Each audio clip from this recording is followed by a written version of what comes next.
Welcome to this section on cloud monitoring. In this section, we're going to know how we can get a better idea and a better picture of the performance of our cloud deployments. So the first service I want to talk about is CloudWatch metrics.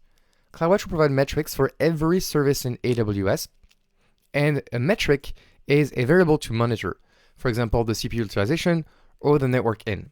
The metrics are going through the time, so they will have timestamps. And if you want to visualize all your metrics at once, you can create a CloudWatch dashboard of metrics.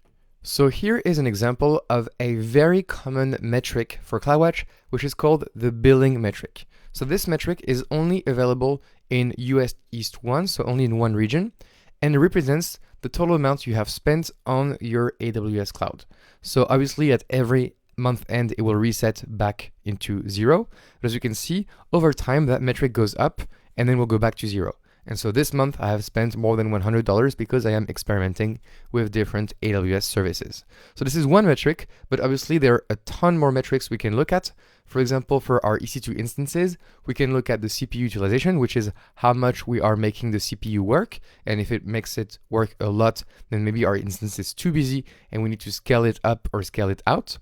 The status check to make sure that our EC2 instance is properly functioning, and the network to see how much network is going in our instance and out of our instance. As you can see, the RAM is not an available metric for your EC2 instances. These metrics you get every 5 minutes by default, but you can enable a detailed monitoring, which is more expensive, to get these metrics every 1 minute. Then you have EBS volumes, which are where you store your data, and you get information about the amount of disk read and writes that are happening. Then for your S3 bucket, you can get some information around the bucket size in bytes, the number of objects, or the number of requests done into your S3 bucket. And the billing metric that I just showed you the total estimated charge for your account only in US East 1, but it's for your entire account. Then the service limits, which is how much you have been using a service API. Or finally, if you don't find the metric you like, you can push your own custom metrics. Next, let's talk about CloudWatch alarms. So alarms are used to trigger notification for any metric. And that means that once a metric goes above a threshold, then we can have a CloudWatch alarm action. And these actions can be for an auto-scaling group to increase or decrease the number of EC2 instances desired count, effectively allowing your auto-scaling group to scale automatically. EC2 actions if you want to stop, terminate, reboot, or recover an EC2 instance.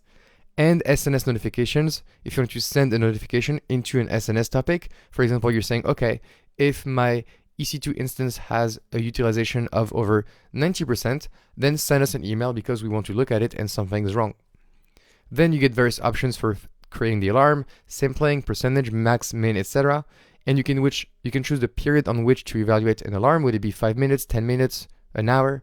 And then finally, you can create what's called the billing alarm on the CloudWatch billing metric, which allows you to get notified if your metric goes over, for example, $10 or $20.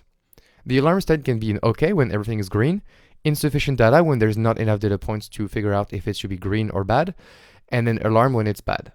Okay, so that's it for the overview.